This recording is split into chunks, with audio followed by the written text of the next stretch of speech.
सफला एकादशी व्रत कथा।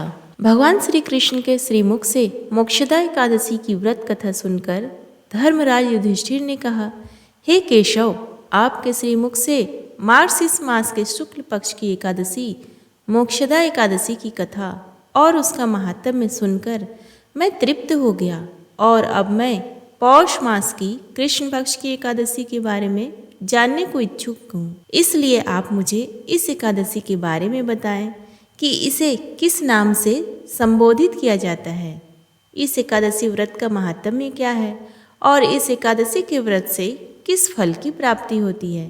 कृपा करके इस एकादशी के बारे में विस्तार पूर्वक बताएं। तब श्री कृष्ण बोले, हे पांडुपुत्र, पौष मास के कृष्ण पक्ष को आने वाली एकादशी को सफला एकादशी कहा जाता है और इस एकादशी के देवता स्वयं श्री नारायण है। इसलिए इस एकादशी को विधि पूर्वक पूजन करने से सारी मनोकामनाएं पूर्ण होती है। जैसे कि ग्रहों में चंद्रमा, नागों में शेषनाग, पक्षियों में गरुड़, यज्ञों में अश्वमेघ और सारे देवताओं में भगवान श्री विष्णु श्रेष्ठ हैं, वैसे ही सभी प्रकार के व्रतों में एकादशी के व्रत को श्रेष्ठ माना गया है। जो मनुष्य पूरी श्रद्धा से एकादशी व्रत का अनुष्ठान करता है वह हमेशा मेरे समीप रहता है। श्री कृष्ण ने आगे कहा कि मैं एकादशी व्रत के अलावा अधिक से अधिक दक्षिणा या पुण्य प्राप्त होने वाले यज्ञ से भी प्रसन्न नहीं होता हूँ। इसलिए इस एकादशी व्रत को पूरी श्रद्धा और विधिवत से करें। हे धर्मराज युधिष्ठिर, अब मैं तुम्हें इस सफला एकादशी व्रत कथा को सुनाने जा रहा हूँ, अतः इसे ध्यान पूर्वक सुनो। प्राचीन काल में चंपावती नगर में महिष्मान नामक का राजा राज्य किया करता था। भगवान श्री हरि की कृपा से उनको 4 पुत्र थे, लेकिन सभी पुत्रों में लुम्पक नाम का सबसे बड़ा पुत्र, जो कि महापापी और दुराचारी था, वह अधर्म के राह पर चलते हुए पर स्त्री गमन, जुआ, मदिरापान, वेश्यागमन जैसे कुकर्मों में अपने पिता के द्वारा पुण्य से कमाया हुआ धन नष्ट कर रहा था। वह हर क्षण देवता, ब्राह्मण, वैष्णव, ऋषि और संतों की बुराई किया करता था। उसको धर्म से जुड़े कोई भी कार्य में रुचि नहीं थी। जब एक समय उसके धर्मात्मा पिता को उसके कुकर्मों के बारे में ज्ञात हुआ तो उसने उसी समय उसको अपने नगर से बाहर निकाल दिया। नगर से दूर होते ही लुम्पक की बुद्धि ने भी उसका साथ छोड़ दिया और उसे कुछ समझ नहीं आ रहा था कि इस अवस्था में क्या करें क्या ना करें। कई दिनों तक भोजन नहीं मिलने की वजह से वह भूख से व्याकुल होकर वन्य जीवों को मारकर खाने लगा।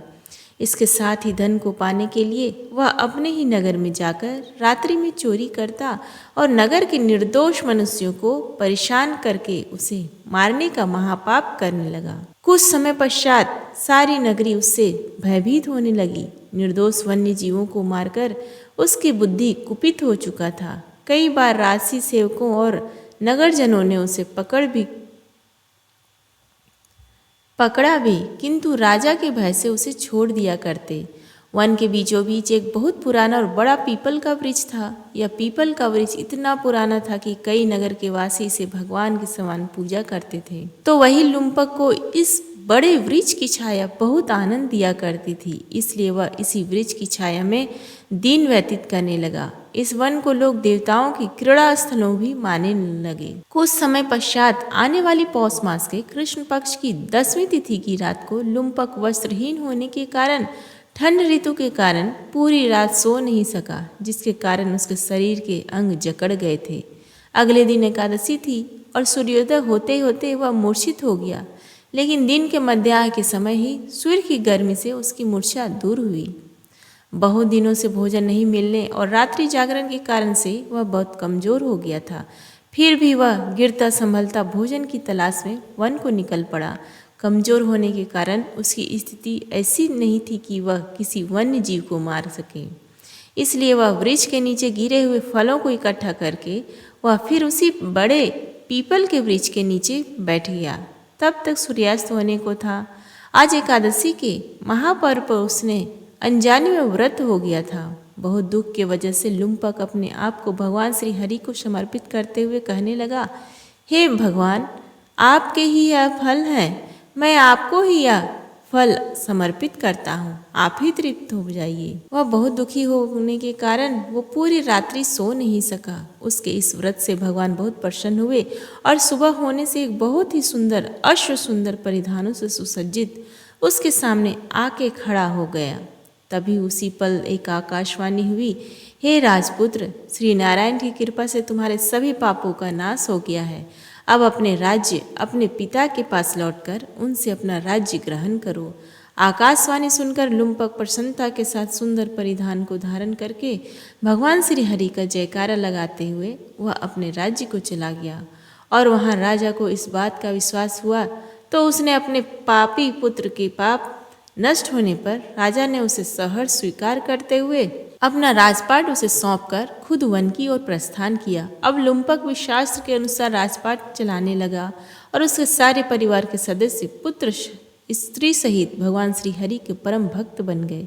वृद्धावस्था आने पर लुम्पक भी अपने सुयोग्य पुत्र को राज्य का कार्यभार सौंपकर वन की ओर तपस्या करने चला गया और अंतिम समय में बैकुंठ को प्राप्त हुआ। श्री कृष्ण ने कहा, हे धर्मराज, जो भी मनुष्य अपने जीवन में इस सफला एकादशी का व्रत करता है उसे अपने अंतिम समय में निश्चित ही मुक्ति मिल जाती है। और जो मनुष्य इस पतित पावनी एकादशी का व्रत नहीं करता है वो सींग और पूंछ रहित पशु के समान है। इस सफला एकादशी की कथा का श्रवण जो भी मनुष्य करता है उसे अश्वमेघ यज्ञ का फल के बराबर पुण्य मिलता है। उम्मीद है कि आपको सफला एकादशी व्रत को सुनना पसंद आया होगा, तो इसे आप अपने परिजनों और दोस्तों के बीच शेयर करें। धन्यवाद।